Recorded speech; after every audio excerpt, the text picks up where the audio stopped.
जब लगातार 3 बार किसी प्रधानमंत्री को स्पष्ट बहुमत प्राप्त किया हो। और जिस समय महामहिम राष्ट्रपति महोदया ने यह शब्द बोला था, हम सबको ध्यान है, सबसे अनेक विपक्षी सदस्यों ने अपनी अपनी सीट पर आवाजें करते हुए इसका प्रतिवाद किया था। संभवतः उनके मन में इस बात के लिए स्वीकार्यता नहीं हो पा रही थी कि यह कैसे हो गया कि लगातार तीसरी बार मोदी जी के नेतृत्व में भारत की जनता ने स्पष्ट जनादेश दिया और पंडित जवाहरलाल नेहरू जी का वो रिकॉर्ड जिसके ऊपर वो बहुत इतराते थे, उसकी बराबरी हो गई।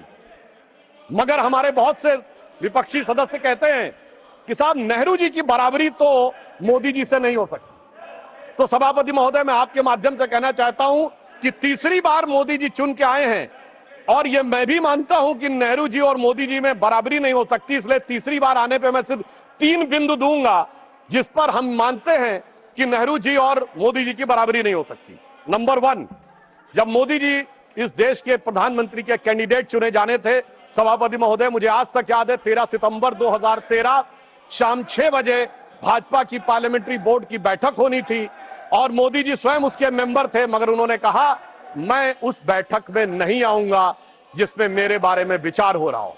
यह होता है नैतिकता के आधार के ऊपर निर्णय।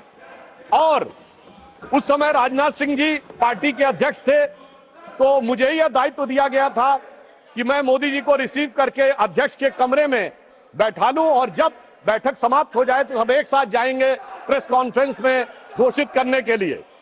और महोदय, पूरा पार्लियामेंट्री बोर्ड एक मत था, सारे कार्यकर्ता एक मत थे और पूरा देश एक मत था और तब प्रधानमंत्री के कैंडिडेट मोदी जी घोषित हुए।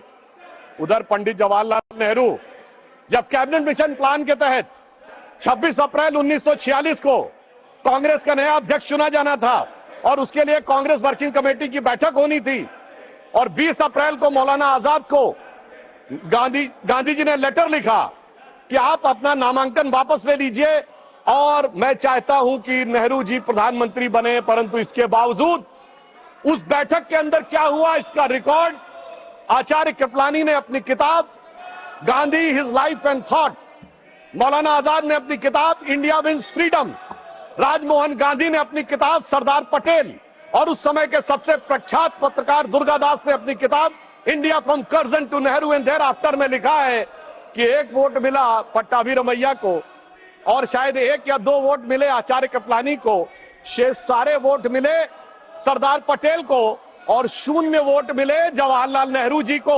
वाकई कैसे तुलना हो सकती है? सर्वसम्मति से प्रधानमंत्री के कैंडिडेट बनने वाले मोदी जी और 0 वोट पाकर प्रधानमंत्री के कैंडिडेट बनने वाले सरदार हमारे नेहरू जी। एक वो नेता जिसको पूरे देश ने नेता माना, एक वो नेता जिसको उसकी पार्टी में किसी ने नेता नहीं माना।